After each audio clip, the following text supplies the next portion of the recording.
Today on the podcast, we have Valhalla DSP, we have Sean and Don, and you may have heard of some of their plugins like VintageVerb and SuperMassive and ValhallaDelay.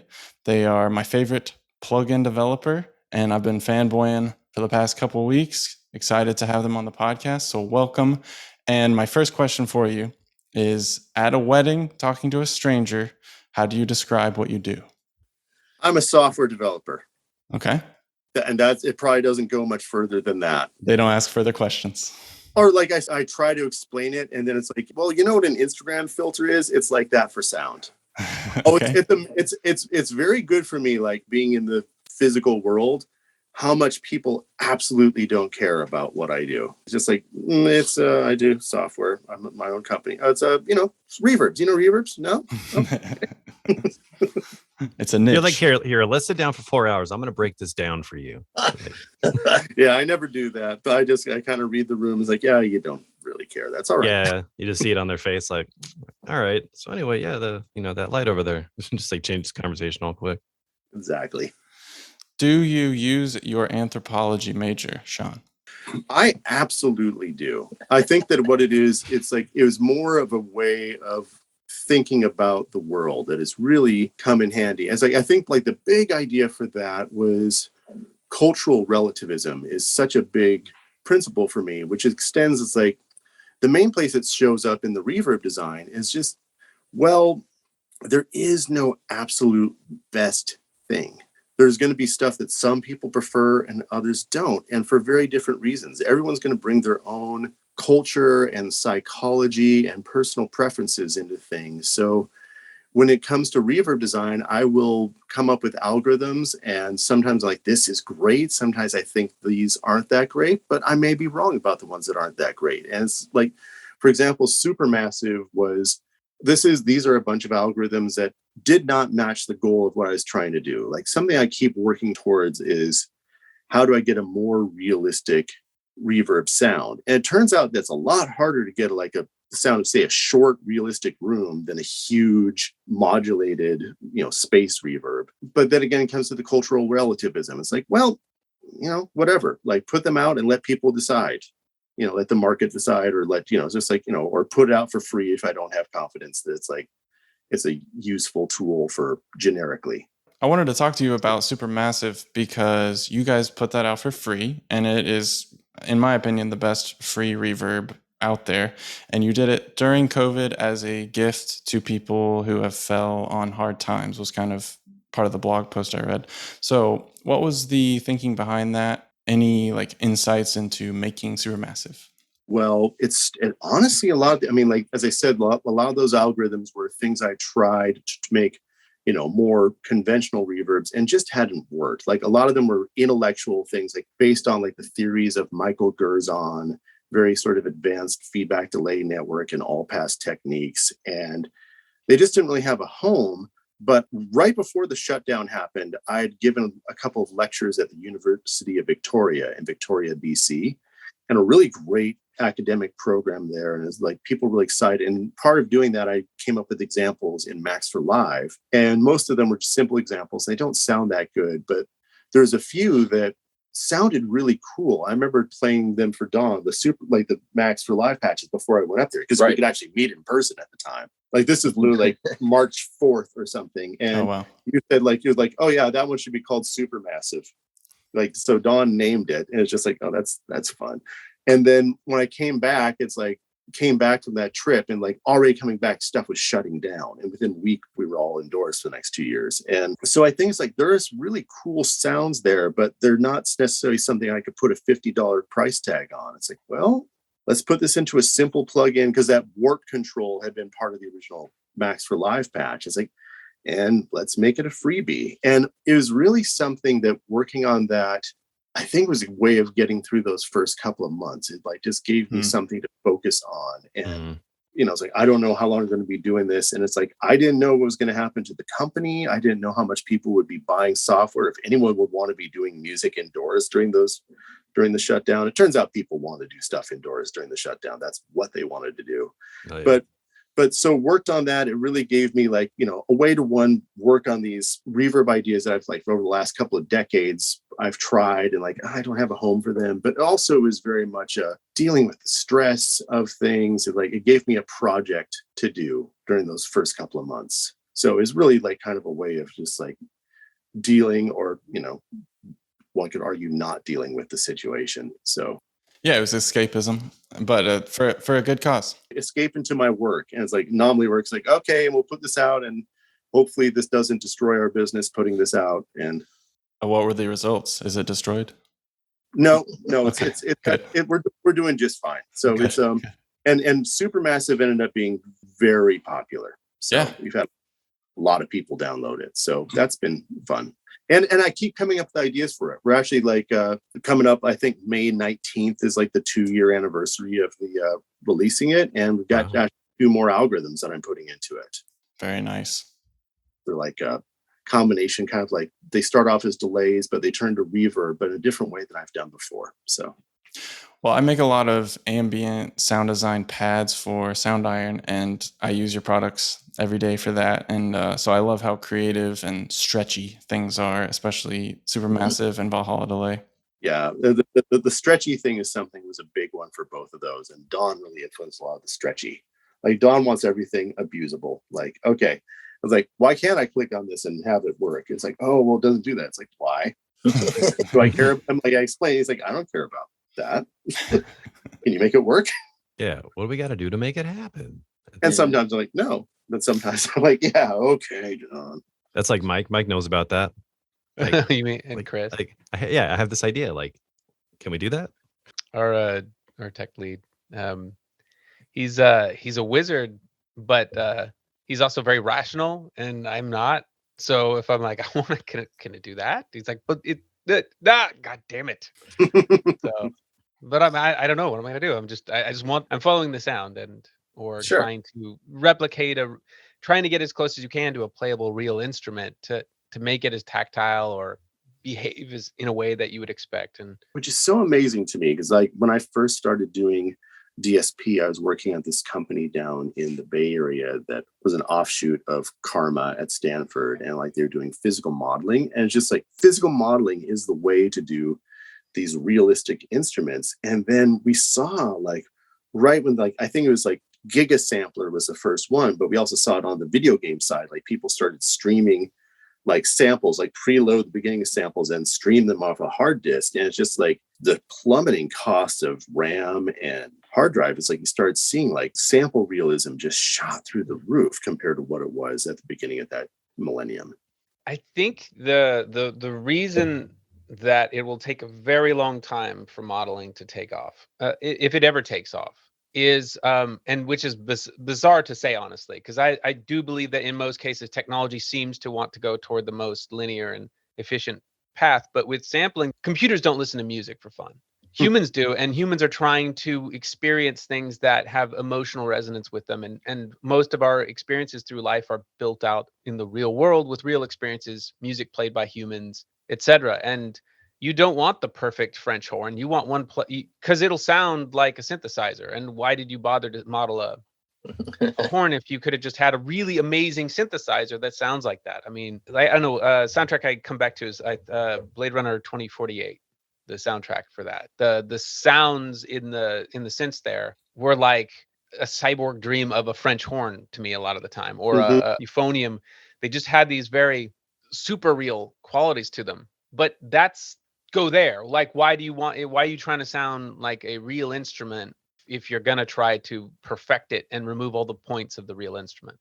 Well, and like working with the physical models like from the late 90s and early 2000s, like this is like, a violin. It's like, yeah, it's a violin played by someone who's never played violin before.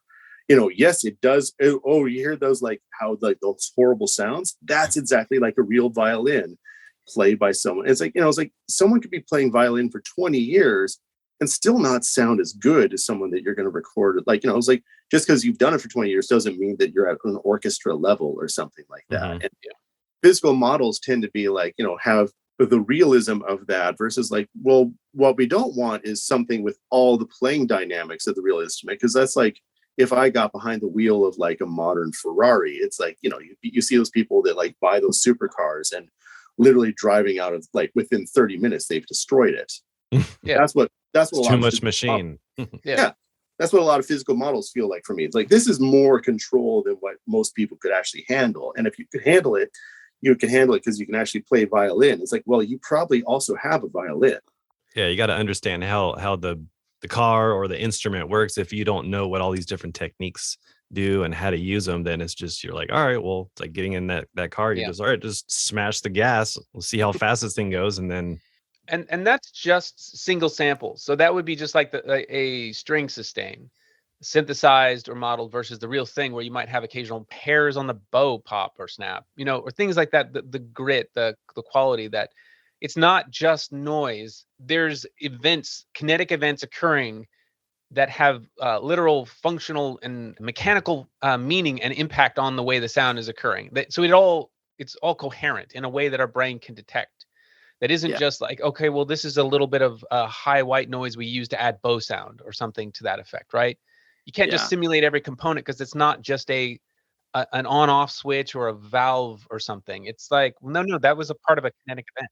So I think that's it. And with round robin, for example, the idea that every time you hit a drum, it's going to be slightly different, even if you're trying to be perfect in a real world situation. So that's why live drums versus sample drums or synth drums are different, but they have different jobs, and so they can coexist, because music, it's like trying to find a perfect reverb. There's room for all of it, because everybody has something they're trying to grab at creatively to because they have it in their mind. They want to physically have it, like, and a lot of times it's that unattainable thing of like, all my favorite songs had this it factor, and I'm trying to get that it factor and bring it into the world, and of course that's impossible, so you're going to keep doing it.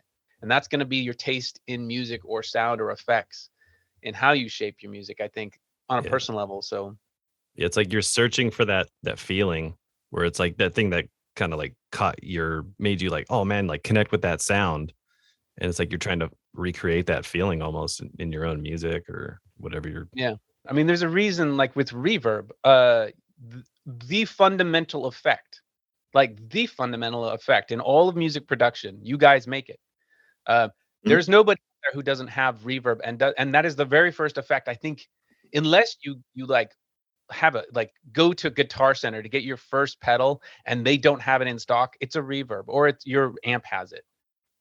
It's how we as humans developed music, in a sense. It was in caves, yelling and making noises, and the reverb and the way it carried and resonated, that saturating our sort of experience, created religion. It created probably our ability to dream and think and imagine. So like, or echoes off of mountainsides. I mean, even all of it. something humans built, but just hearing the sound of a space. And then, and before it would have been, used by humans, it still was like, would have been very important for directional cues for like, basically avoiding predators. Like if you hear a tiger roar in the woods, and like obviously the woods has a different reverb characteristic than in building, because it's pretty much all, it's convolution would be the best way of doing the woods, because it's essentially a feed forward process. It's like you're going to have reflections off of trees, very few reflections of those trees hit second trees, and then it's like but the point is, if you hear a tiger in the woods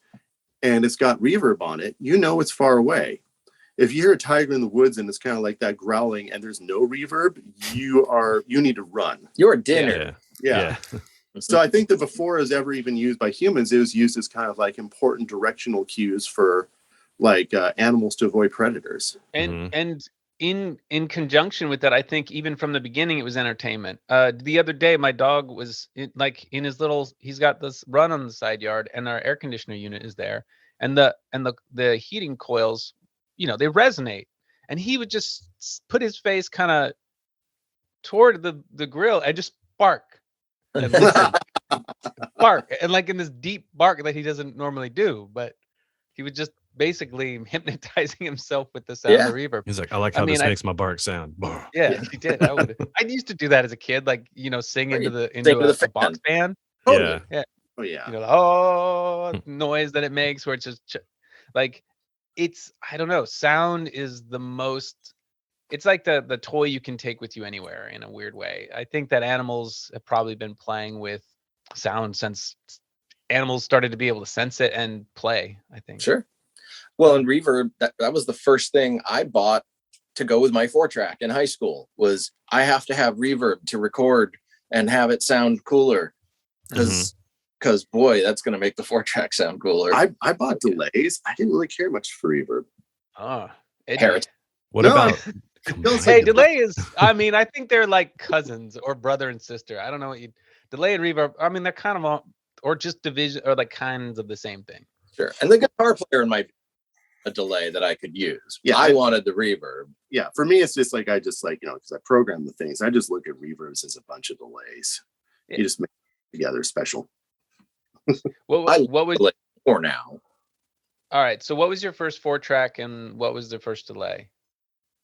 I had a Ross 4x4. So it was like budget version of a Tascam or Fostec. How was it, digital or analog? Oh God, no. This is cassette 4-track. Nice. All right. Cheers. 80s. Yeah. And then I bought what? Well, that's cool. Yeah, and then I got an Alesis Microverb, the first one. Oh, it sucks so bad. It did, but there was the. Did you get the wedge? Did you ever have the wedge? No, but I know I have used the wedge was king. the trigger button, so you could get a little spike. The wedge was everything that the nanoverb was, but it had like all these parameters you could mess with. Yeah, but the Microverb had a reverse algorithm on it that was like backwards delay, and boy, I used the hell out of that. Yeah, That's awesome. Yeah, like I didn't have a digital reverb at all until like I got my only digital reverb, I think, through the 90s was like an RV3 pedal, like a Boss RV3. But in college, they had a 224XL. That's a bit of a jump. Oh, that was before I but I went from 224XL to a Boss RV3 pedal. So did you start on analog as well, or did you start right on digital? Oh yeah, I started on analog. I mean, like my first delay, like in 1986, I got a PV digital delay, and it was 8 bits rack mount. It still sounds great. It's just a cool sounding device. And then, yeah, in college it was like an 8-track 1/2-inch reel to reel, but they did have some of the first digital stuff from Yamaha there because like they worked with Yamaha, so it was like Yamaha would send a lot of the fresh stuff over, but no one used it because we all just, it wasn't working yet. And, it wasn't even that fancy. I mean, it's surprising it had a Lexicon 224XL. It wasn't that fancy a studio, but that thing just blew me away in college. But then I didn't think about it much afterwards. I was like, got into fuzz boxes and, that's more where And that hasn't stopped for him. Oh no, I don't do anything with it on the company side. I just love fuzz boxes. Not yet. Well, I don't even know if I'd ever do a fuzz plugin. I'm just kind of like, it's like you're using at that point several 100 million transistors on your computer to emulate a 4-transistor box. Right. And it's like, just go get one of those electroharmonic Green Russian big muffs and call it good. It's hard to, like, for $100, it's hard to beat those. Yeah, it's like you could cool. could simulate radio interference because if you wanted that effect, but like way better just to get a shitty radio and record it. If you're wanting that sound, that's like sometimes bad, like good enough is the best it can be. I mean, anything better would just be pointless. I was talking to Craig before we jumped on the call, and it's like, what makes a vintage reverb? Like, what is it like when you say that? What does it mean? Is it in the sound? Does it try to recapture an early era? Is it meant to just replicate a specific piece of hardware? And when the audience, your customer, sees that, what do they feel and think when they see that? And then what do they hear in the demos and say, yes, that's what I'm after? Can you connect that for, like, how did you choose the name and the spirit of that reverb? Oh yeah, VintageVerb. I mean, honestly, that one, it came out at the end of 2012, but was working on that. I had a plugin called that 2009 before there was any like Valhalla had any viability as a company. And so that was something like, very much like based on listening to like old lexicons. I think like that 224XL experience I had in college was very formative. So it was based on kind of trying to figure out how the old hardware worked. And it's interesting that you're talking about Alesis, because the guy who founded Alesis, Keith Barr, then had a company, Spin Semiconductor, that makes this chip FE1 that's used in all these pedals nowadays. But early on, it wasn't really used in much stuff. And they had a website, but he had example code and talked about how stuff went. And it's like, so there's some similarities to Lexicon there. And then this guy, John DeToro, had published some stuff. But it really was like taking these kind of like this certain topology of reverbs. I would call them all pass loops, but using that as a starting point. And it's more like, what are the sonic characteristics that are important there? And it's like, a lot of walking around and talking with Kristen, my wife, who's like, co-owner of the company, and just really working on like, what does this mean to have it be vintage? And like, there's certain like sonic characteristics, like knowing that it's like, these things are often much darker than modern reverbs. Like they have like reduced sampling rate, their modulation cuts off even more of the high frequency content. What was amazing is start hearing these things. It's like, they're noisy. Like, and like a lot of people think it's like, oh, they have like noisy converters. It's like, that's a little bit of it, but their modulation's totally noisy. They're using 8-bit modulation, and that 8 bits gets into the signal. And that was even something that like you and I kind of figured out later on. Like we went to studio late 2013 and heard a 224XL. I was like, this sounds like a modem. There's just this like, crazy like sidebands if you listen to sine waves, but for the most part, people aren't playing sine waves through it, so you don't notice it to that level. But it's more about like that one is like really, I'd worked on these sounds, but Kristen really came up with the interface ideas of like, we talked about the idea of colors, and then it's like what, the GUIs are representative of different things. And like, no 70s reverb actually was designed like with a brown rainbow, like the 70s VintageVerb thing. That's more based on like the aesthetic memory like that you have. Yeah, like going to a brutalist concrete library in the late 70s. And it's like, I love them so much and they're all gone. I know. That's so weird. It's like, because it's like, it turns out that's a really bad idea to have like raw concrete walls in a place that rains all the time. And earthquake.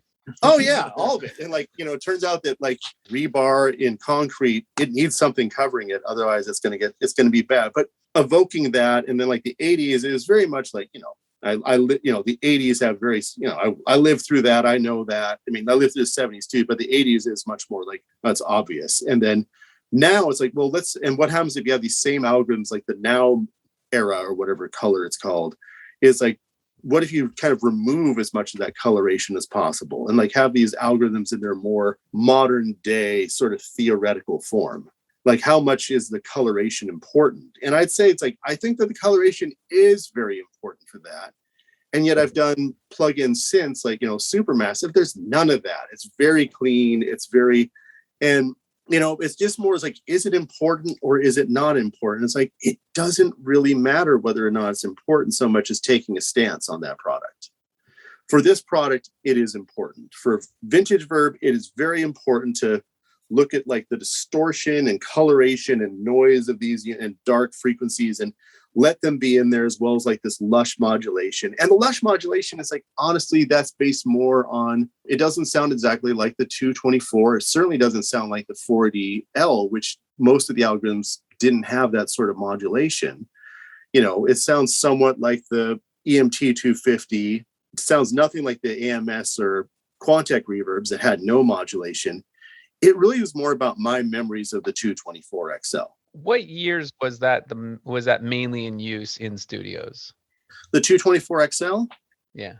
That would have been probably from 82 to 86, because it's like people would have absolutely upgraded their 224s. It was brighter than the 224. But then it's like, as soon as the 4EL came out, people started going towards that. Now, people all along the way, there's always people that kept their 224s and there's people that kept their 224XLs. And like, that's the thing, is like, it's not exactly like dialing that in, because it's like, I had played with 224XL for several weeks in 1992 and then for a day in 2013. So a lot of this stuff, it's like I had far more, like, I had a PCM 70 at home. I had an Eventide H3000 at home, which even though those algorithms have nothing to do with what's in VintageVerb, the modulation of the Eventide stuff was very cool. And it's like able to kind of figure out, oh, that's what they're doing there. I mean, you're not really, in that sense, yes, you're not trying to actually replicate hardware. You're trying to replicate a feeling, an aesthetic of an era. Are there any signature singles or albums that you think evoke the sound of that unit or that range of units more than any other? First R-rated movie I ever saw in 1982, went in the theater, went to the theater, saw in the Cinerama in Seattle, huge 70 millimeter screen, Blade Runner. So just those opening titles of Blade Runner is like, oh yeah, that's it right there. Just like, and that used the 224, just that huge expanse of that reverb. That's what I'm talking about. Yeah, that right there is like, that sound was such a touchstone to me. And I remember Don came up with a preset that really dialed that in, and then he called it Homestar Blade Runner, which was so good. I love that. I'm good with names. Oh, it was so great. I was like, oh my gosh, that's the best preset name I've ever heard. So that, like, just that evoking is like that artificial sense of space. And then there's like definitely like a lot of the Harold Budd, Brian Eno stuff, even though I don't know if they were using a 224 or 224 XL or a EMT 250, that sound was very important. I think a lot of 80s Brian Eno, that was important for that sound, even though personally I'm more like, I love that stuff, but 70s Brian Eno is where it's at for me, like musically, if I'm playing a synth or guitar. But I mean, what other things would have been big on VintageVerb? Oh, I'd say that the huge thing for me is like why I really got into electronic music and reverb in the first place. I mean, I've been interested in, like, in your 80s, you're going to hear reverbs, but I was like, I don't necessarily love that much, like a lot of the stuff out there. But 90s Warp, like records on the Warp Records release, I was just like, Aphex Twin, Boards of Canada, Autechre, Square Pusher, hugely influential on me, which also points out that none of them were using lexicons, as far as I know. They were probably all using Alesis quad reverbs and MIDI verb 2s. And so that, like, lower cost, but really big modulated reverb, kind of noisy, was a huge influence on me too, even though like none of the algorithms up until fairly recently in VintageVerb were Alesis based, but that aesthetic was huge for me. Let me jump in on that though. Like, I feel like the Warp Records era was it was a critique of the earlier forms of electronica. I mean, I'm not trying to diminish them. What I mean by that is there was a certain aesthetic about that and a lot of the IDM and noise at that time that really seemed to be about critiquing mainstream pop production in a way. Like, so Aphex Twin might use like reverb, but then like the decay of a sound would just fall apart, if you know what I mean. Like, or he'd play with noise, or all of that sort of era of artists. It was often plumbing grotesque aesthetics sometimes. I think they didn't have money to buy the expensive stuff either. So it was what could they afford, and then how could they abuse it and shape it to their will. I feel like those two things are totally intertwined. I mean, Yeah. what they could afford and what the pop people could afford, and why were they why was that critique there? Why was that? It felt like a very like silent form of punk. Give them one of these to Yeah. the big production Yeah. stuff. I think that's what it is. Which is interesting because it's like before Keith Barr died, I think he died in 2010, maybe it was 2009, but I'd actually, because of I was using the Spin semiconductor chip, I ended up getting into email exchanges with him. And one of the things he said is like he grew up with not much money, so he never had champagne tastes. And he didn't want to make the best reverb. He wanted to make the best cheap reverb. So he just talked about these design techniques that are just ridiculous. It's like he just got some light table and he's designing the chips on a light table. And it's like, the actual silicon, he's just drawing it out. But I think that, for me is very much hearing like the sound of an Alesis reverb being recorded on a DAT in the long play mode, which is going to be some weird 12-bit 32 kilohertz sampling rate thing that with nonlinear compression of stuff. And that's what's so weird. It's like learning about that and then putting that into like similar stuff into VintageVerb as like, because that's very similar to like what some reverbs use to like get 16-bit sound out of a 12-bit converter. It's, it's to me like I'm a weirdo, but like to me, there's some like if you want to talk about what a real meme is, to me is the aggregate aesthetic of something like that, and the place it can occupy in your brain, the flavor, you know it when you hear it, and there's millions or trillions of forms of it like that, but just a thing you can that sound that you know when you hear it, and it connects to all these emotional experiences you have growing up, both musical and social. Like you were out at a club and you were pining for this girl, and this song came on, and the band was playing it, and he had a shitty amp and a shitty guitar pedal, and the mics, like, you know what? But it all bleeds into one thing that you will always remember in a way you don't know you remember. Mhm. That's so fascinating, because it's like I realize like VintageVerb for me is really like based on my memories of being kind of a sickly kid in the 70s and early 80s. It's like, watching like In Search Of, like the Leonard Nimoy like pseudoscience series on TV, and like the soundtrack to that, and Cosmos, like the Carl Sagan Cosmos, that would have had like kind of proto ambient music on it. And just like when ambient was like, are we going to be new age? What is going on here? We don't have new age yet. The way that like Popol Vuh, it's like, it's not new age, but it's not new age. Yeah.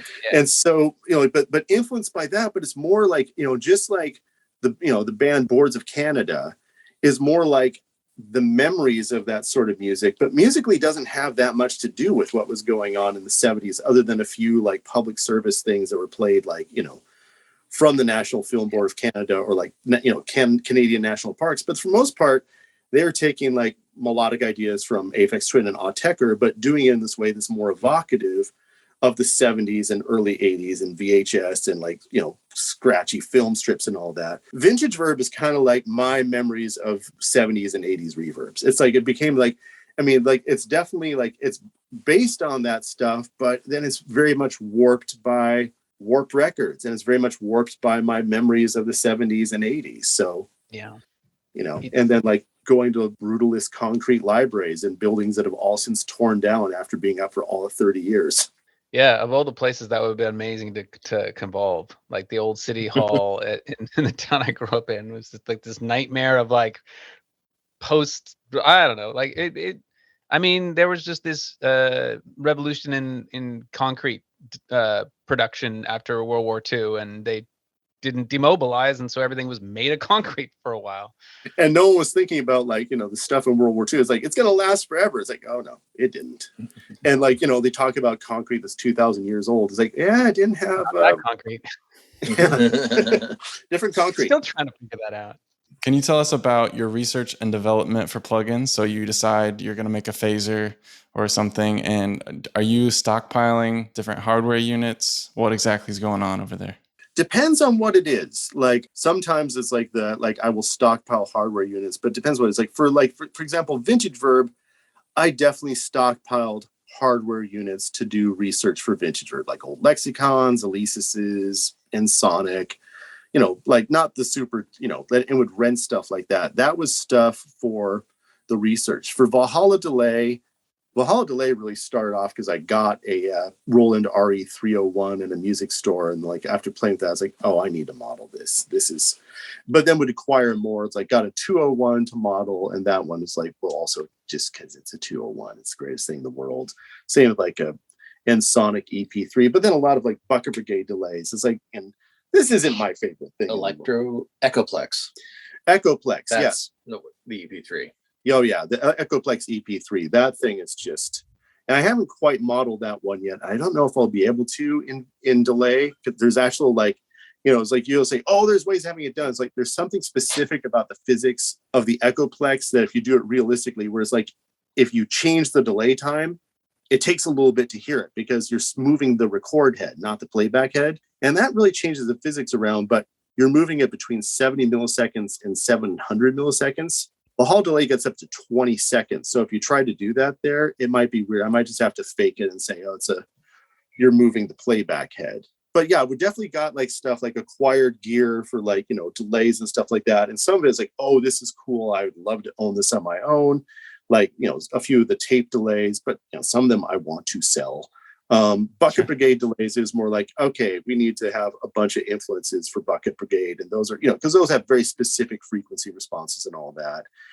Phasers, I have a lot of phasers. I mean, but that's like, I haven't really done much with that other than the phaser algorithm Valhalla Delay. I still would think that I have more to say about phasers, which is probably unfortunate because I don't think that they sell particularly well.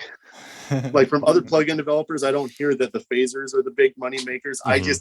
I love phase shifters. So it's like a lot of that is like, I have them for. Could you combine it with like a comb filter? That would be awesome.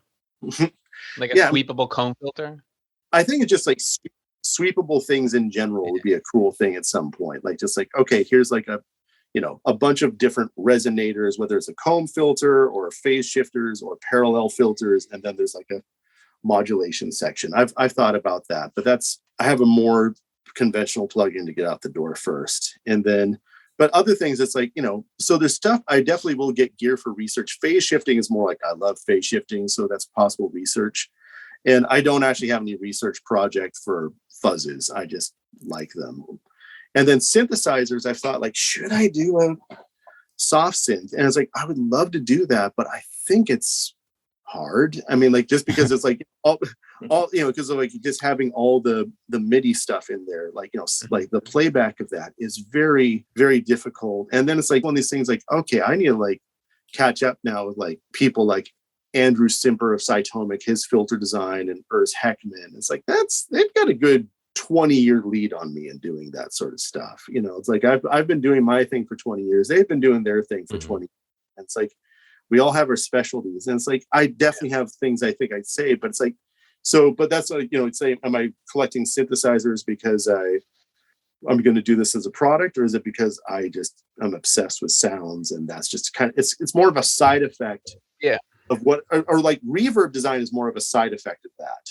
What about combining them? What about somehow working a way to play the reverb like chromatically in some bizarre way, like or working a synthesizer into your reverbs? Oh, I mean, I think that would absolutely be a great idea. Just like for me, like the actual plug-in side of like getting like the MIDI framework and all that. That's like, I mean, like I've done like filter design before. It's fun. And it's like, I've got ideas for oscillators and all that. And I also just do love, like, for example, I love like, just got one of those 2600 M's from Korg and just recording a note on that and bringing that into the simpler thing in live. It's like, it's so great what you can do with that. So it's like, sample playback combined with good filters is just such a wonderful thing. But I've not done that actual plugin design thing. I mean, it's like, as you're saying, it's like, how do you, how's anthropology influence stuff? What it didn't influence is knowing how to program some things. It's like anthropology is a really poor framework for learning how to program C++. Totally. Part of your bio says you lost your job in 2008 and then taught yourself JUCE at the kitchen table. How did you feel like you were late to the game on JUCE when you were making that? And how long did it take before you had your first plugin released?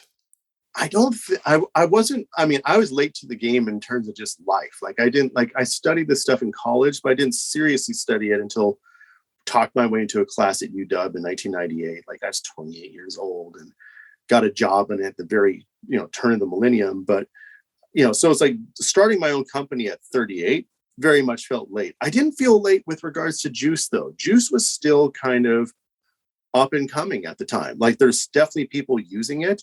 It was still a work in progress. And so, now it's just like, I mean, it's not the solutions or other solutions, but if anyone's like one design plug, it's like, oh yeah, JUCE, learn JUCE. Start. But it definitely was hard. It's like, like dealing with like, because I knew how to do the DSP library just fine, but it was a struggle to learn how to program a plugin framework, figure out how do you copy protect it, and then just like how do you have a website that does copy protection, which that actually came later where it's automated. I just created a JUCE command line or like JUCE, like a GUI based app where I would type in information and generate key files. Mm-hmm. And it worked for 4 years, but in those 4 years I took off. There's 6 days total in those 4 years where I didn't have a laptop with me. Like I would literally be like driving to we'd be camping. I'd like be climbing a ridge, trying to catch a cell phone signal with my laptop, or one time parked in front of a Burger King and was just surfing off their Wi-Fi signal, but like had the computer plugged into the outlet, in the car, and then it's like the car ran out of electricity, and I had to like figure out like get someone to jumpstart me.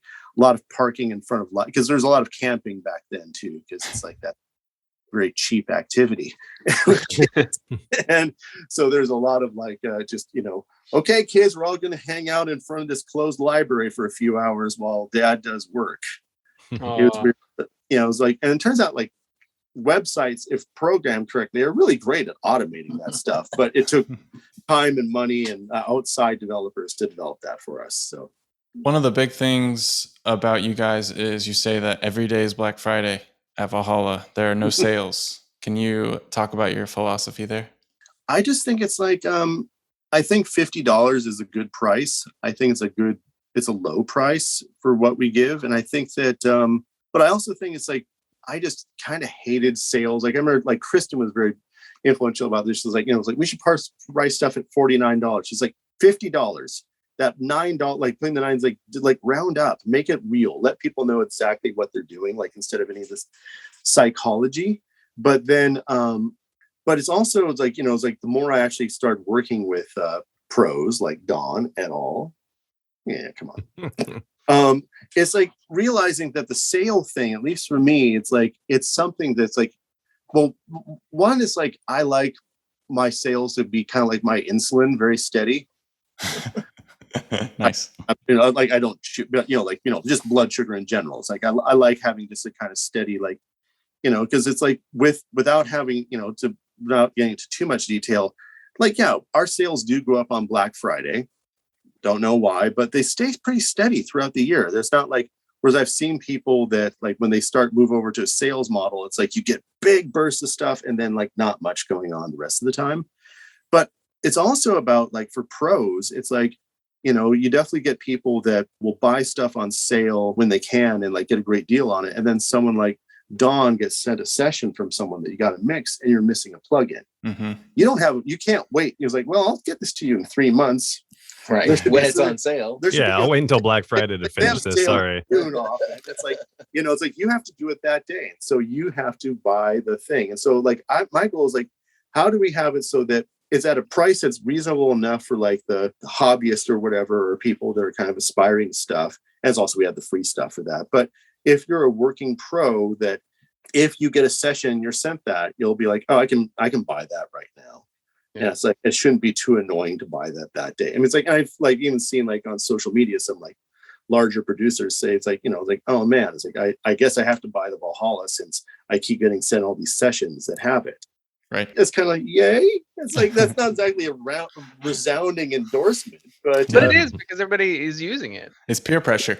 Yeah, but it's also, it's like, I want to make it easy for people like that. Where it's like, this is not a big deal. Like you can purchase it and get it that day. And like, it shouldn't be that big a deal for you to do that. So that's kind of the goal. It's like, make it so it's like works for both, hobbyists and then, but also for working pros. It's just like, you can always get it at that price and you don't have to worry about like getting on sale. Right. It's not, you're not going to get bitten in the ass the next day because suddenly it's half price. Yeah. I mean, like, and that's the thing is like, I've used to, especially more so than now, but like read forums and stuff. And you definitely see like people when plugins would go on exceptional sale, there's people that are going to be pissed off about that. The people that buy it, it's like this plugin was $199 or $299 and is now $10. It's like, there's people they'll buy that, but it's also, it's like, well, people's like, I bought this for $300 and it's now $10. It's a statement on the real perceived value of it. Sure.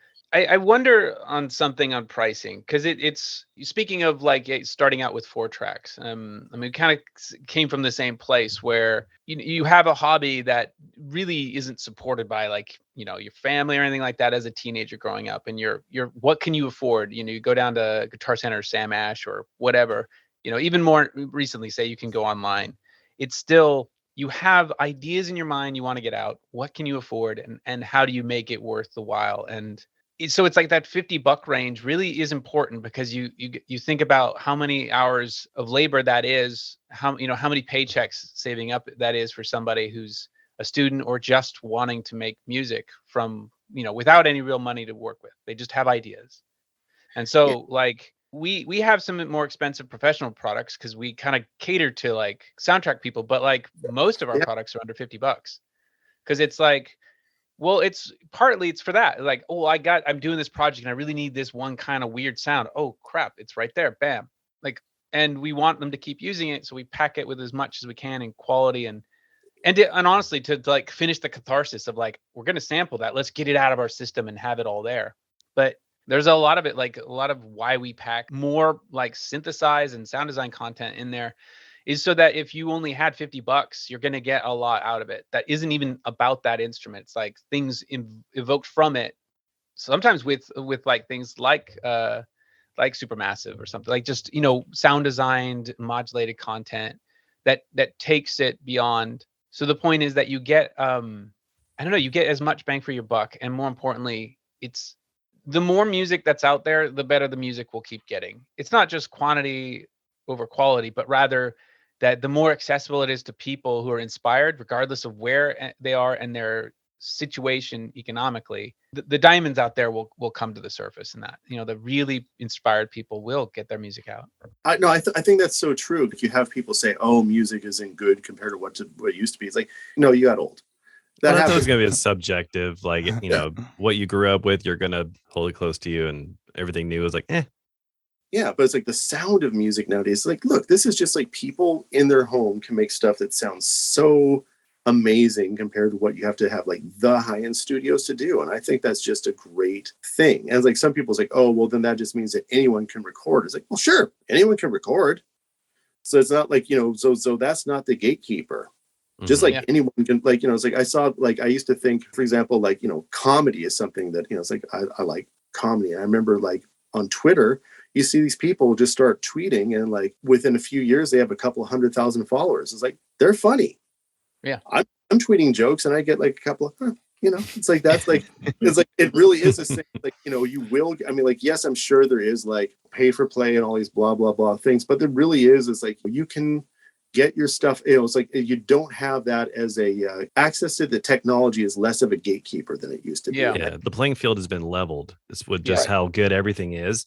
So that's why when you see a lot of people out there that are like, well, why am I not blowing up? It's like, well, you have just as many tools as everyone else. So it's like either it's something you're doing wrong, because a lot of people nowadays like to like blame the algorithm, like the algorithm, man, they're keeping me from getting my stuff out there. And it's like, that's not always the case. Like, if people like your stuff, they will talk about it. Like, people love to talk, especially on social media.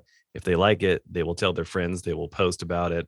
And, just really, it speaks for itself. I have a thought about that. When you have something you want to get good at, you, for example, were not a programmer in the beginning. You had a need and a crisis. When you solved that crisis, you didn't just go out and get any job. You took a really big risk in saying, well, I care about like somehow you said, throw away my college education and, well, not really, but the degree in that sense. And let me chase something that you have music in your foundation, and you took that desire and you turned it into, you revealed a latent talent that finally had a way to express. And I think that you provide the tools, but even these comedians you talk about, so many of them maybe had a love for it, but they had to keep practicing. They kept doing it, and they would not quit even on the flops. I bet you, if you look at their Twitter feed all the way back, they'll have tons where there was like one or two. Jokes that bombed. You're just like, oh, all right, I guess I know not to use that one again. Yeah, it's just raw repetition combined with like desire, and more importantly than anything else, knowing when you sucked. Knowing what you did sucked, like, or did that work? Did that line of code actually improve how this thing sound, or did it make it suck worse, or did it make it not install as? I mean, it's not like easy examples in software, but like there are a lot of examples like that where you have to just kind of keep bashing your head against the wall until you break through, and you have to have that self-critical eye, and you have to have the tools. But one thing you don't have to have: inborn talent. You're not born a genius. You have to forge an ability. And I mean, yeah, I mean, sometimes you have aptitudes, but I bet more often than not, it's driven by a desire and fascination for the subject matter. That means you're constantly looking at it. So it seems like it's inborn talent, but really what it is you're practicing in every moment because you're obsessing on that subject. I do believe in genius. I do believe there's some things like people can have genius, but it's like for me, it's like, look, it's like, it's been work. And like, example, like, like the whole thing you talked about, like sitting on the kitchen table, it's like, like taking a risk. It's like, I wasn't taking a risk. I had no opportunities in my field because I've been doing audio DSP. There was nothing. I had like an interview at Microsoft and they're like, oh, you can go home early. It's like, that's never good. It's like, there's something, it's like they do the brain teaser thing, like moving the trains, and I couldn't move the trains. It's like, would you like to talk about DSPs? No, we want you to move the trains. Oh, okay. I'm having problems. It turns out you can't move the trains. It's like, okay. All right. I don't know. It's like, so it's like, okay, I'm going to do it, because it's like, it's not like anthropology is very employable anyway. So it's like, but it was like working on that. And it's really like, I think like you see it even with VintageVerb. It's like VintageVerb, we were making enough money to survive on, but it's like, we were living in like a rental house where like, it's really small and the kids were getting sick all the time because there's like a bad furnace. And it's like, okay, we need to get out of here. So it's like, VintageVerb is my ticket out of here, man. I gotta like, and so, there's a lot of just like the wolf was at the door, definitely drove like those products. Yeah. What I mean by risk is like there are a lot of choices you could have made. You could have looked. You were in Seattle. Mm-hmm. There are vast forests, and there are logging jobs, for example. And I don't mean to say that those aren't noble jobs or important jobs. Yeah. But what I mean by that is that in a lot of cases, when a person is in a position where they don't know a way forward and nobody is there to sort of open a door, it's rare because it's scary, probably more than anything else, to sit there and decide, I'm going to do something that I think could work, rather than quickly take what would be the rational choice. What is the quickest route to a stable corporate job somewhere where I don't have this fear over my head that I'm going to be homeless with my family shortly? And you made the choice, but it wasn't a gamble because I mean, well, I wasn't in your shoes, but like, we all have our own stories of that, I think, personally. Yeah. If in anything, that's why when you are at a party and somebody asks you what your job, why it's so hard to explain in a sense, with any meaning, is because you created it. It exists. And obviously there's tons of people out there. I mean, relatively tons, thousands of people in our field, but on a planet with billions of people. I'm not saying we're special. That's not what I'm saying. What I'm saying is like, there are millions of fields like ours that are specific because there are people who are like, I have an idea. Let's go there and God, hope I survive. But I guess I'm trying to encourage people to think like that themselves. What is it in your, like, whether, I mean, obviously you're probably into music if you're listening to us, but that might not be where your inspiration is. You might love music, but your thing is anthropology. As in like, maybe there's somebody out there who's got a weird idea that, for a book or something to that effect. So, somebody crossing from the other direction you did, where your North Star really is in this direction. I started out as a plumber.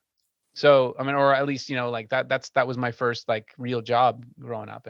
And so like you, I use it every day in some bizarre way that, and I mean that quite literally. Like some of our instruments are sort of inspired by the tools and the materials around us going up. So like, I guess that's what I'm saying is like, nobody's experience is not relevant to their possible success, and nobody's skill set is not potentially a door opener for them in whatever their idea is if they think about it the right way. I totally agree on that.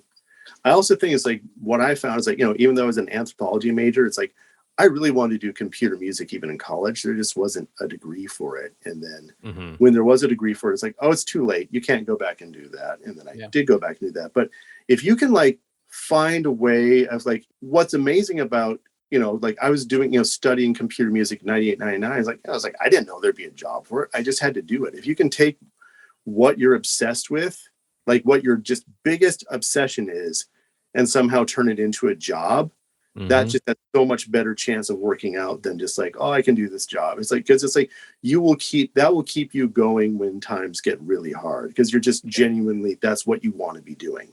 Yeah, you have to love whatever you're doing. There's a pitfall there that I think a lot of people get tripped up on early, though. there's this idea, okay, so take your passion, now sell it. Like, now figure out how you can package it and sell it. And that's not what this was. It's like, it's more like you took your passion and tried to follow and solve problems that you saw in your own creative mind, like a thing you wanted to create that you thought had a purpose, something that was in you that you wanted to pull out into the world. And so what I mean by that is, like, following your passion shouldn't just be like, oh, well, I don't know, ponies, so I'm going to go sell horses or something like that. Or, I'm going to invest in horse NFTs or something. I don't know. What I mean by that is, like, I don't just mean like make sure that the job you do is the thing you love themed. I guess, I don't know if there's a word to say that, but like, don't make it performative. Like, no, I mean, like, dive in, and because you're going to create your future. You're going to have your success by solving a problem for somebody else almost all the time. It might have been you solving your problem, but the reason it succeeded is because it solved somebody else's problem. It met somebody else's need. So that's what you're seeking, not just to make money or sell something, but like, what do you want to create? What is a problem that you see that you feel like other products aren't addressing? Not that they're flawed, but that they don't see that problem and you do. Follow your passion, but not for the sake of success, for the sake that there's a reason it's your passion. Figure that out. Or you do it because you have to. Yeah. And if you do it well and do it right and do it long enough, that may just pay off. Yeah. There's a lot of different versions of have to. Sure. That's like the thing is, like, I mean, I feel like Valhalla is a balance between have to because I'm obsessed with it and have to because we really were in like tough straits and I wanted to get out of that. And so there's choices made there. It's like, I definitely, like, there's all sorts of crazy computer music ideas. I'm like, these are great, but I do have to think, how many other people are really going to be interested in this? Because I've definitely done the ones that's like, okay, I'm just going to go like drink tons of coffee and I'm going to go nuts and just really do something where I'm going to like, I'll really be able to manipulate sound and all that. And that's like, UberMod. And I love that. And it's great. And it's the lowest seller by far. And, it's like too many controls. And it's like, because that's also, it's like, I do like other things, like I love minimalism. And so that's something, and that violated that one big time. And so it is a maximalist minimalist. It's like, so I think that there is some trade-offs that have to be made if you're making it your career. But having said that, it's like, if the general thing is just what you're going to be doing anyway, that's really going to help. Yeah. You'll succeed where it's also solving other people's problems too. Yes. And so that was a journey that you went down that maybe isn't seen as a problem yet. But then again, I'm going to tie it all the way back to what we were talking about with the Blade Runner soundtrack. There are aesthetic moments. So all the other music that created at the time that you mentioned probably didn't use that effect, but they were still chasing it. You could still, when you realize this one piece of hardware made it easy to get a certain sound. All the other hardware could kind of do it, but if you had to like really mess with things. And it happened to be that the one person discovers the potential, others try to mimic it. And then it becomes a dominant trend, in the same way that something you create now may weirdly inadvertently later meet somebody's need to arrive at some sound that they're after. So think about time in a much more expansive way, I guess, or success in a different way too, in that you also succeeded in getting this idea out of you that may have ripple effects in your decision making later. And that's very much, it's a completion thing. It's like, okay, I had this dream, and it's like, Chris and I were talking about Valhalla as an idea back in 2002. And it wasn't until 2010 we had our first product. But it's like, we were living in Ballard and I was working for this company. It's like, Ballard is a neighborhood in Seattle that is, especially back then, was a predominantly Scandinavian neighborhood. So it had Viking stuff and Viking iconography and named places all over the place. And that's cool. Yeah, so that was kind of the idea, is like, how do we do this? But there's definitely the completion of like having this idea and come through. But another thing that's tied in is like, when you're talking about like that sound, is like, I realized like part of that sound, it was kind of like why I first got into like reverbs in like the late 90s. It was kind of a synth extender. Because at the time, it's like, I would go like get like an ARP-Ax for $150 or, Moog Road for a couple $100. But it's like, those make pretty small sounds, but you put them through a long reverb and you can get like, you're basically in the long delays and you're creating like essentially polyphony in the same way that Gregorian chant, because it's like Gregorian chant is like, it's monophonic. So yeah, but it was always in like some space with like a 8+ second decay time. So like all the notes would be hanging out together, creating this polyphony in the space. And like, you could do the same thing with a cheap mono synth, plug it in, bam, polyphony. Yeah, reverb makes anything sound cool. I feel like it's one of those things like when I was first using your guys' plugins, I'm just like, man, like it just makes like you run it through everything like shimmer, and then you put the preset that's got like the the octave where you hear that high octave kind of come through. I'm just like, everything just sounds so awesome. Like especially running vocals through that, like it just adds this like extra like sparkle. Yeah, it just like just gives it this magic. It almost doesn't really matter what you put through it. It's like there's like, it's like you put something in, shimmer comes out, and it's like, like whatever your input is, it's like it's almost input agnostic. And I've definitely since then, it's like I want stuff to have more of the input in there. I want it to sound like what you put in with reverb, or the reverb sounds like a reflection of that. But it is this kind of like, that was very much like, okay, it's like I had like a Korg monotron. It's just like beep, and just like it would sound enormous going through there. That's awesome. What advice would you give to someone who's trying to learn the kind of work that you do, like making reverb algorithms, making effects plugins? Where to start? I'd say definitely read whatever you can. I read whatever papers. There's a few good books out there, like DAFX. The books and the papers from that are very good. Will Perkle has some good books nowadays. If you can take some classes of some sort to do that. But what I'd really recommend is start with a JUCE plugin that works, or some plugin that works, and then just start, do the stone soup thing. Start with something that works, alter it a little bit, change it a little bit, and then build your way that way. Like, for example, like I was talking about Keith Barr's company, Spin Semiconductor, where it's like I took one of his reverb algorithms and just changed it to an infinite reverb algorithm by changing the feedback coefficient to be 1 as opposed to 0.7 or whatever, and then just started working with it that way. And now it's like, I could program things from scratch, but it's always like, even programming stuff from scratch, I love to start with something that's working and modify that. So that's just my, get something so that you know how to compile it and work it, and then start working with it from there. Baby steps. Yeah, I think being able to get those automatic results back is very inspiring too. It's like not just like feeling it's going to take me 7 years to get to a point where I'm hearing something that sounds cool. It's like you're kind of working with something, and getting that feedback will automatically keep you wanting to keep diving in further and further.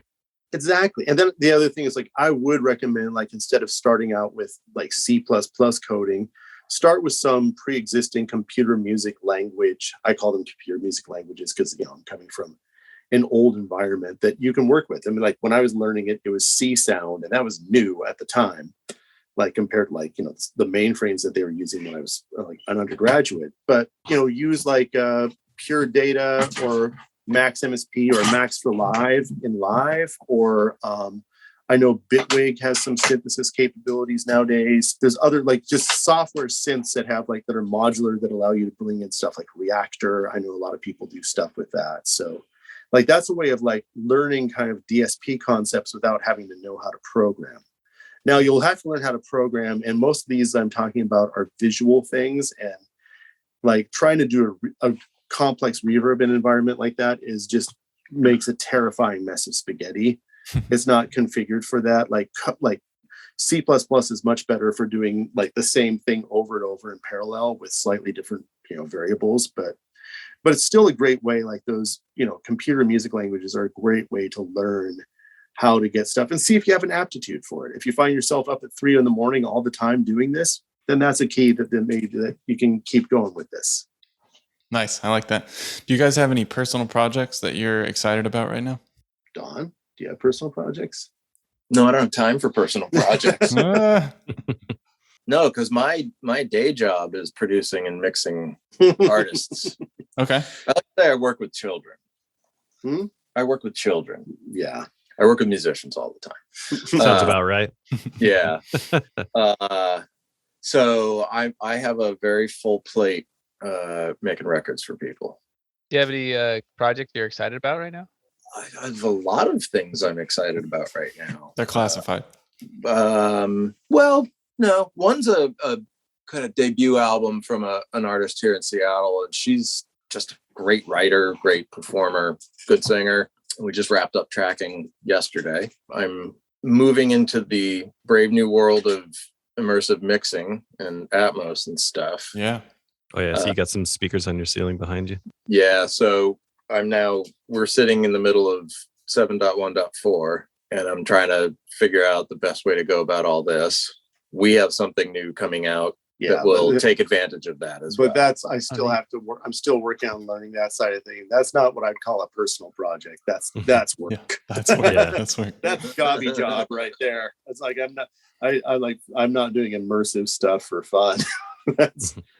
But yeah, I mean, like, yeah, you seem, yeah, like Don, by the way, is like an amazing musician, like just a like world-class drummer, just great. But yeah, so I think you am I a musician or am I a drummer?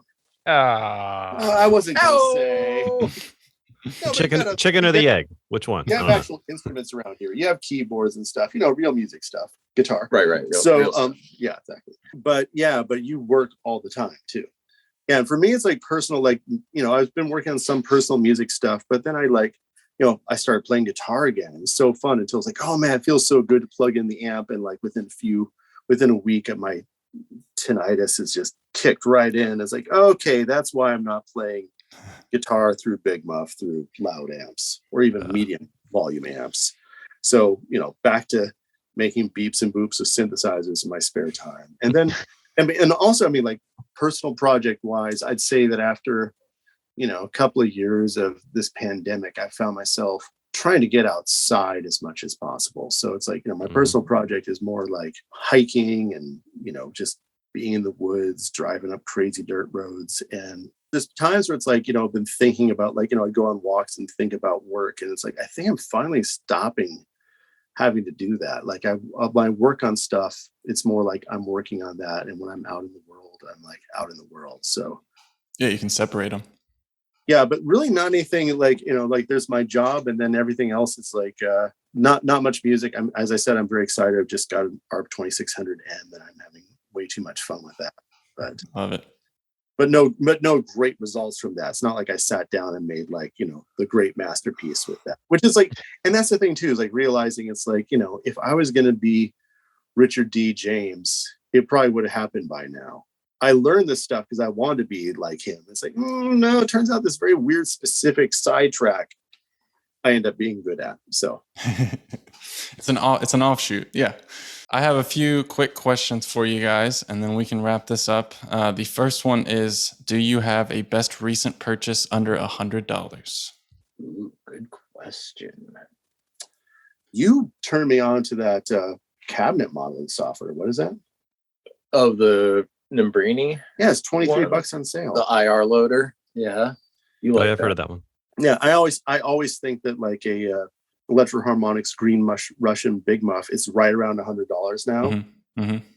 Such a great thing. That's not recent, but you would buy it again at that price. Oh, I would absolutely buy it again. I'd buy it for friends. It's like, here, it's like, are there any other things like that is like, I'm like, oh God, Don, you have to have this that's under 100? SM57. You hate the SM57. No, I do not. I don't, why would you say that? It's a very specific tool. Which is like, I mean, if you're miking cabs and snares, you're going to use them. You know what I like to do that nobody will do, and I don't know why. Just use them in stereo pairs. They actually sound pretty nice in certain contexts when they're in stereo. I use 50 all the time. I know you do, but you also modify them and stuff like that. Oh, sure. I've modded ones too. Yeah, but I mean, honestly, like Valhalla, like the Shure SM57 and SM58 are a big kind of aspirational model for the plugins, because it's like, like right now we're talking through what's this microphone we're talking through? Oh, it's a Flea 249. It's that's not $100 mic.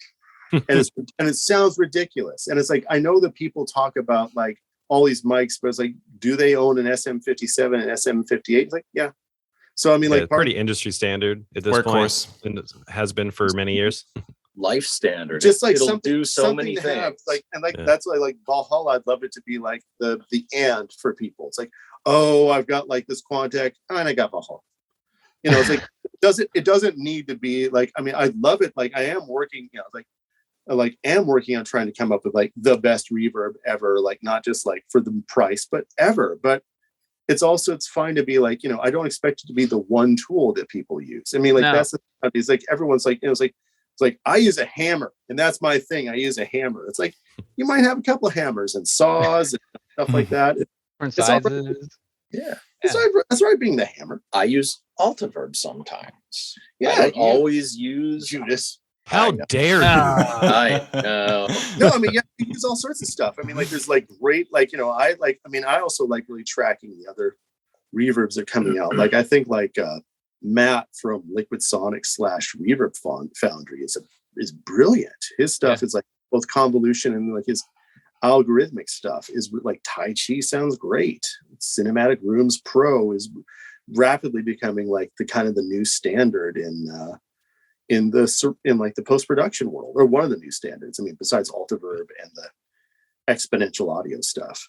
But they're different workflows. I love Liquid Sonic stuff. There's all kinds of different ways of approaching the question, and and it can be even mood based. Like, what do I feel like? What knobs do I want to tweak today? Or you just want to do something different that you you've been doing this.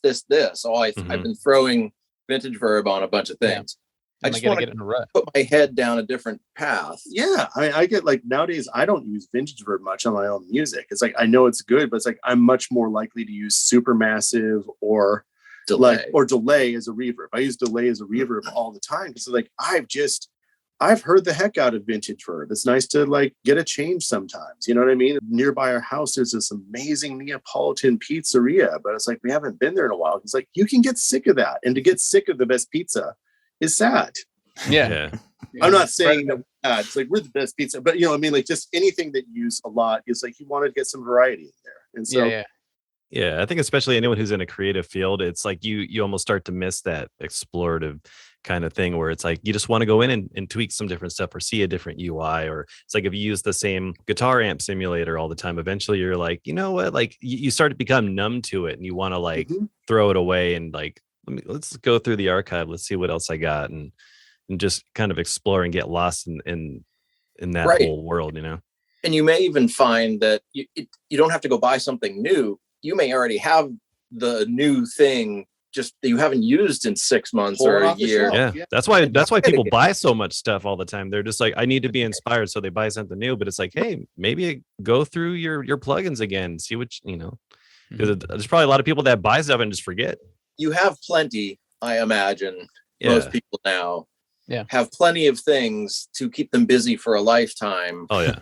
And you know, we used to buy one thing because that was all you could afford, and you'd learn the hell out of it and really learn how to use it before you could think about buying something else. Yeah, like I still think like when I had like an SH-101, an ARPAX, a digital delay, and a karaoke machine, it's like I would make, you know, just overdubbing. I would make so much music then. It's like now with like far more tools, it's like sometimes I just get like overloaded. It's it's hard to move in my office for them. It's like I kind of wish I just had the one thing. That also reminds me, like going back, like just sometimes you get sick of stuff. Like, you know, this is a tool. It's like not in the $100 range. It's more about $1,000 now, but I just love the Moog Grandmother. I think that's about the coolest synth out there, but I haven't played it much lately because it's like, look, I just get into such a groove with that thing.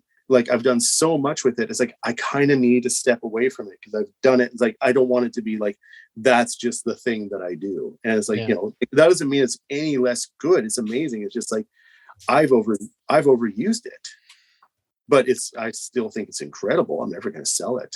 Mm-hmm. Yeah. You just need, well, it's like if you're a painter, you're not always going to use the same color paint or even the same kind of paint or even the same kind of medium. I've got a sub $100 recommendation that I think you guys would probably enjoy. It's a type of microphone called a Primo EM272 by the Japanese company. Hold on, I'll get to it. Have you heard of the Lam Uzi Pro or the Fell Communications Clippy? So those are two microphones that use this capsule. It's got a 14 dBA self noise. So it's like way down low compared to most mics. It's this tiny little.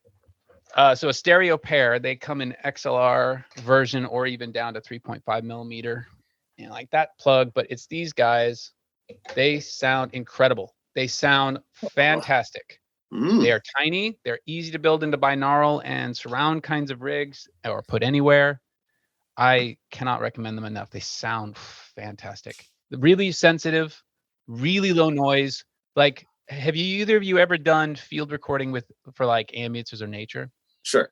Okay, so you know how the biggest problems are, well, really the problem is noise, because you get to a place, with a quiet ambience, even the best microphones and recorders are going to have some hiss. And the mics that beat it don't always sound that great, or they're big and you have to have a huge blimp. But these have a low enough noise and they have a really nice sound feel to them that I just cannot recommend enough. Wow. And they're cheap as dirt. Cheap as dirt. You have some There's You pretty can buy cheap. the caps if you like wiring your own like setups. The capsules are like $20 each.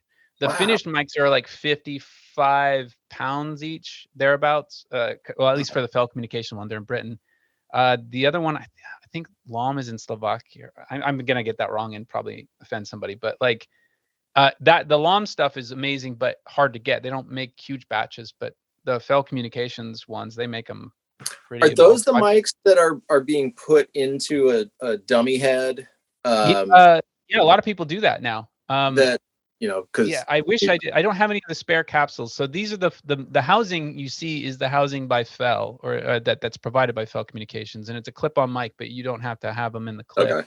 They're omnis, so they're used. I think they originally were meant as lav mics. I mean most of the products that Primo makes, they just make the capsules. They don't even sell the mics. And so other companies put them into things.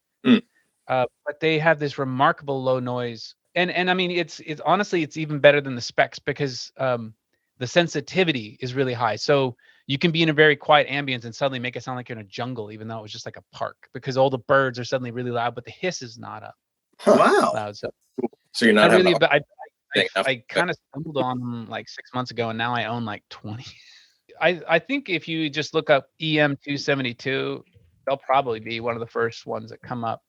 MicBooster.com is their website.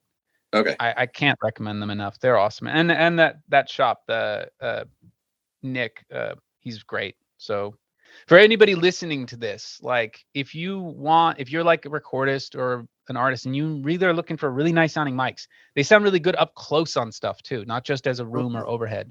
They just sound good for all kinds of uses. Like seriously, this setup is like less than $100, and I am a geek for field recording mics, trying to chase the lowest noise, best, most realistic soundstage I can, like to get to replicate being there. These microphones are the closest I've ever gotten. I don't. Wow. I know that sounds goofy, but and we don't have any deal with Fell or anybody else. I'm just saying, like, I've been so blown away and so happy with these microphones, especially at their cost, because it means you can, like, anybody can have them. Yeah. Cool. I gotta get some then. Yeah, worth it. I have a problem with microphones. You do. You'll have a problem with it once you have them. It's the price will blow you away more, but like field recording is so frustrating for me because it never sounds as good as being there. Sure. And all the best mics I've got, like, they get, I don't know. It's just but those, like, I was able to build my own little miniature blimp, and it's a binaural rig. I mean, I can't take it apart, but I've actually constructed like these ear structures inside to try to help. So it's meant to be a binaural rig. So there's a internal Jecklin disc type thing. Yeah, that's cool. Because it's like, it's just it's hard to find something that really has that. Either the noise is bad or the stereo image is weak, or it's just too forward. I don't know. Finding the right mic for the right job is just this impossible challenge. But I think you like those mics. Cool. It's awesome. All right, my next question is favorite YouTube channel or podcast or TV show at the moment? Just something you've been enjoying recently. Severance. Oh yeah, I've been hearing about that. I think Spencer was talking about that. I actually really, I probably get the most enjoyment out of watching Christian Henson's channel. He's if people don't know, one of the co-founders of Spitfire. Mm-hmm. Both his channel and the piano book stuff that he's been doing the last couple of years, and just the spirit of piano book is amazing because it's a online sampling archive where everybody's contributing their own sampled instruments. Yeah. It started out as trying to have people, sample their pianos that may have been around in their families or whatever, but now it's just grown and it's sample anything. And because I'm a sampling nut, I truly appreciate the effort that goes into making instruments, as you all know. So that's yeah, I enjoy that a lot. There's so much character in each one. It's really cool. Have you guys thought about doing Valhalla t-shirts and hoodies? Because I would like one. This actually, because we've tried it before, we've had not very successful, but Okay. Beta hoodie. beta hoodie. Bet yeah. down Sean's ass. Oh Yeah. God, really? Yep. Oh God, I did not want that. But That's fine. but what's nice is that this is actually, we could cut that. No.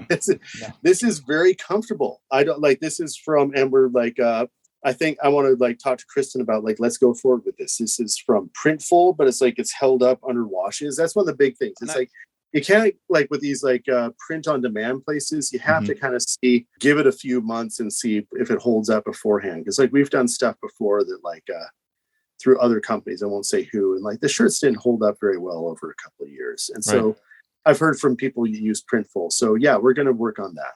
Sweet. We'll have to check that And it's out. like, I really like, I found this, like, it is such a comfortable garment. I love it. Nice. I wouldn't know. Yeah, maybe do a pre-order on it and see the interest, but I would definitely take one. My last question for you is what are your goals over the next couple of years / what's next for you? What's next for Valhalla? I will say that like don't know when it's going to be released. We are moving into the surround space. And like when I talk about like the difficulty of doing like ambient reverbs was like for me are easy. Trying to make something that sounds realistic it's also kind of like defining what is realism. And I'm realizing it has a lot to do with like the more I program reverbs, the worse my reverbs sound to me, because I'm just hearing more and more stuff, like artifacts I've never heard. And so it's like, how do I get rid of these artifacts? How do I get something that's like transparent, sounds like a real room, has the like high frequency decay of a real room? Because I hate things that are too bright or ringy. How do you get something that's like, but how do you do something like that, but do it in a way that's more like, the Valhalla plugins I like, which are like minimalist GUI, not too many controls, something that's like, how can you have something that sounds as good as any reverb out there, like quality? Because I mean, as I said, like that whole good thing is like, it's arbitrary. It's like, does good is like one axis. It's like realism is one axis. It's like, you don't have to be on that, but we're working on that axis right now. Axis. Love it. Awesome. Yeah. And then after that, I don't know. One thing at a time. Probably do like, the phaser to end all phasers and be a high step and 100 air after that. I'll buy that. One phaser to rule them all. Exactly. This is the best phaser ever. You've never heard a better. We're phaser. phasing out the competition here, folks. Yes. So- Trademark. Fantastic. Guys, this was so much fun. Thank you for coming on. Thank you for having us. We will send people to Valhalla to get some trials if they've been living under a rock and haven't tried your plugins yet. But we will have to have you back in a couple years after you have a new plugin and talk to you then. All right. Cool. Thank you. Awesome. Cheers. Yeah, thank you so much. All right, guys. We'll Yeah. catch you soon. Thanks. See you later.